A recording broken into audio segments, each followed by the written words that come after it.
மாவட்டத்தில் நேற்று மாதிரி கூப்பன் 10,000 மாதிரி கூப்பன் பிடிக்கப்பட்டிருக்குது. மாதிரி கூப்பன் இல்லைங்க, மாதிரி செக் கொடுத்துருக்குறாரு. அதுக்கப்புறம் கூட ஒரு லெட்ரு வேறு. இது வந்து தோல்வியின் பயத்தினால் நடக்கக்கூடிய விஷயங்கள் தான். இது தப்பான அரசியல். இது எப்போயுமே இவங்க நடத்துறது தான். ஆர்கே நகரில் நடத்துனது தான் இங்கே நடத்துகிறாரு. மக்களுக்கு தெரியுங்க எது உண்மை எது பொய்ன்றது, எது நியாயமான அரசியல் அது பண்ணணும். இந்த மாதிரி சீப்பான அரசியல் பண்ணுறது இவங்களோட வாடிக்கையாக போச்சு. திமுக என்றைக்குமே நேர்வழியில் தான் நடத்தும், பார்த்துக்கலாம். பிரச்சாரத்துக்கு என்ன 3 நாட்கள் தான் இருக்குது, எப்படி களம் இருக்கிறது? மிக ரொம்ப அருமையான ஒரு களங்க. மக்கள் பயங்கரமாக வரவேற்பு கொடுத்துட்ருக்குறாங்க. நீங்களும் பார்த்துட்டு தான் இருந்தீங்க. உங்களுக்கே தெரியும் திராவிட மாடல் நடந்த திட்டங்கள் தான் இன்றைக்கி மக்கள் மத்தியில் நிற்கிது. பொதுவாக நடந்த திட்டங்களும் சரி, ராயபுரத்துக்காக நடந்த திட்டங்களும் சரி, மக்கள் மத்தியில் நல்ல வரவேற்பு பெற்றுருக்குங்க. களத்தில் வந்து திமுக எப்போ முன்னாடி வந்துருச்சு அப்படின்னு தொடர்ச்சியாக சொல்கிறீங்க. எந்த அடிப்படையில் அதை நம்ம மக்கள் வரவேற்பு வச்சு நீங்கள் சொல்லலாங்க. நாங்கள் வந்து நிறைய கம்பெனி ஒப்பீனியன் போல் நடத்தி ஆளுக்கு ஏற்ற மாதிரி கொடுத்துக்கிட்டு இருக்கிறாங்க. ஒப்பீனியன் போல் வந்து நாங்கள் டைரெக்டாக நடத்திக்கிட்டு இருக்கோம். போகிற மக்கள் வந்து நிப்பாட்டி கேள்வி கேட்குறாங்க, பதில் சொன்னதும் எங்கள் ஓட்டு உங்களுக்கு தான் அப்படின்றாங்க. மக்களை பொறுத்த வரைக்கும் மறுபடியும் மு.க. ஸ்டாலின் அவர்கள் தான் முதலமைச்சராக வரணுன்றதில் ரொம்ப திடமாக இருக்காங்க. அதுதான் நடக்கவும் போகுது. திராவிட மாடல் ஆட்சி 100% வருது. அதோட தோல்வி பயத்தை தான் நீங்கள் பார்த்துக்கிட்டு இருக்கீங்க. எதிர்க்கட்சியில் என்னென்ன வேலைகள் செய்கிறாங்கன்றதெல்லாம். பிரதமர் குறிப்பாக திமுக கூட்டணி மீது பகிரங்கமாக ஒரு குற்றச்சாட்டை நேற்று இரவு முன் வச்சிருக்கிறாரு. பெண்களுக்கு எதிராக வந்து எதிர்க்கட்சிகள் செயல்பட்டிருக்கு, தேர்தலில் இது பிரதிபலிக்கும் அப்படின்னு சொல்லியிருக்காரு. பெண்களுக்கு எதிராவா? திமுகவா?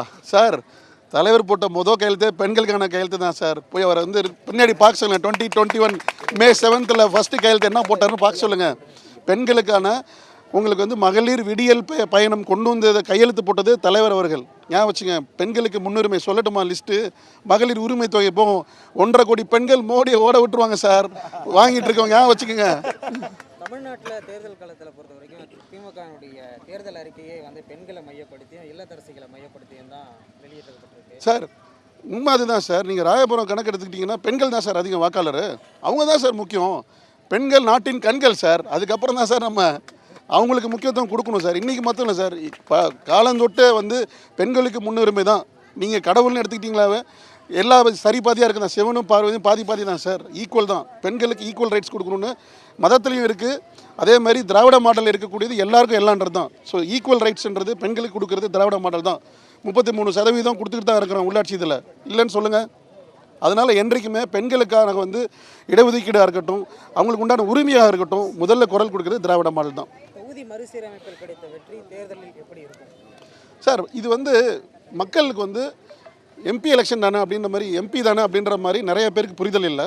பட் அது ஒட்டுமொத்த இந்தியாவை பாதிக்கக்கூடிய விஷயன்றது வந்து நம்ம முன்னெடுக்கணும். இப்போ எலெக்ஷன் நேரமாக பார்த்து தான் அவங்க இதை கொண்டு வந்திருக்காங்க. இதையே ஒரு சாதாரண நேரமாக இருந்தால் மக்களோட விழிப்புணர்வு கண்டிப்பாக உண்டு பண்ணியிருப்போம். மக்கள் இதை கொண்டாடணும். உண்மைக்கே சொன்னீங்கன்னா நான் திமுக காரங்க வெடி வெடிக்கிறதோட மக்கள் வெடி வெடிச்சிருக்கணும் சார். ஏன்னா மக்களுக்கான கொடுத்த குரல் சார் இது. ரைட்டா? Okay, ton.